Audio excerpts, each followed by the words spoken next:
back to From the Burbs to the Tetons.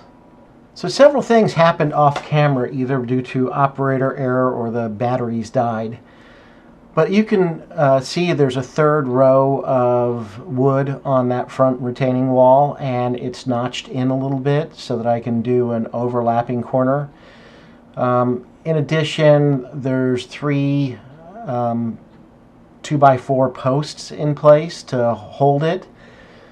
I also filled all of those in with cement, and I'll show you how I did that with the side one here in a moment.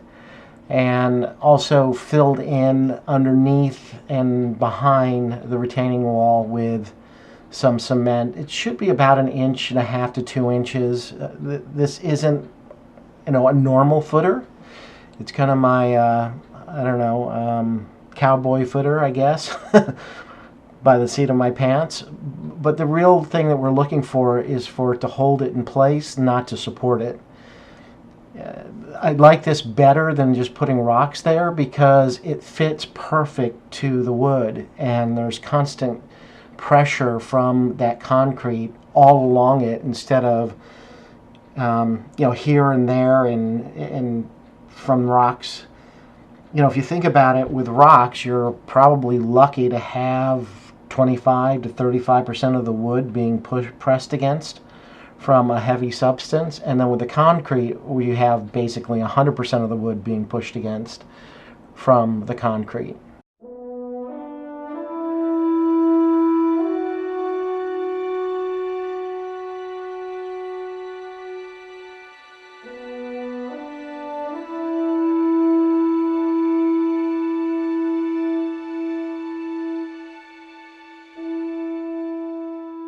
In that 2x4 post on this side, well, here I'm going ahead and taking out the side retaining wall. I'd already replaced the retaining wall on the other side, and you'll see that later in the video.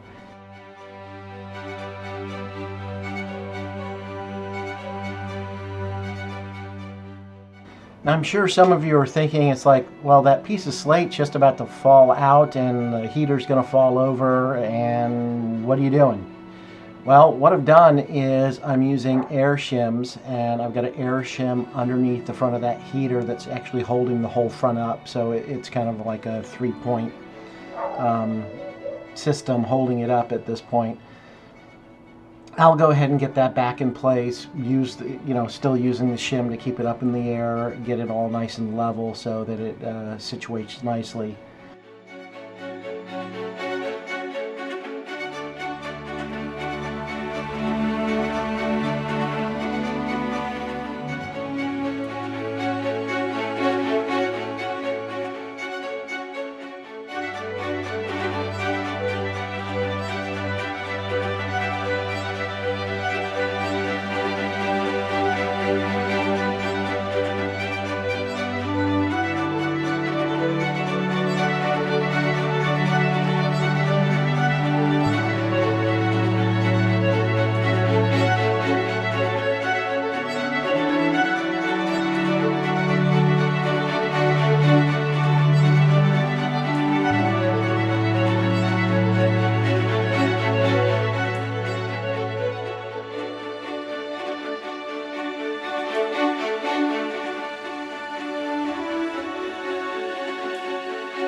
The cement has had 24 hours to dry. I've actually covered up some of it because it's had more than 24 hours to dry. Now I'm starting to concentrate on backfilling the rocks underneath the slate slabs.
I was really amazed at how many rocks would fit underneath those slate slabs. I put about 4 bags underneath there. And here you can see the finished product. I have 2 wings on the side to give it a little more height. The last row is in the front. Now that one bows a little bit, and I have it bowing up because over time it will sit down on its own and become very flat. The other thing is having a little bow gives a little room for the water to run out, because water does cascade down from the swim spa down onto this deck, and it gives it some place for the water to run. In addition, I purposely left the side walls slanted toward the front so that the water would easily run off the wood.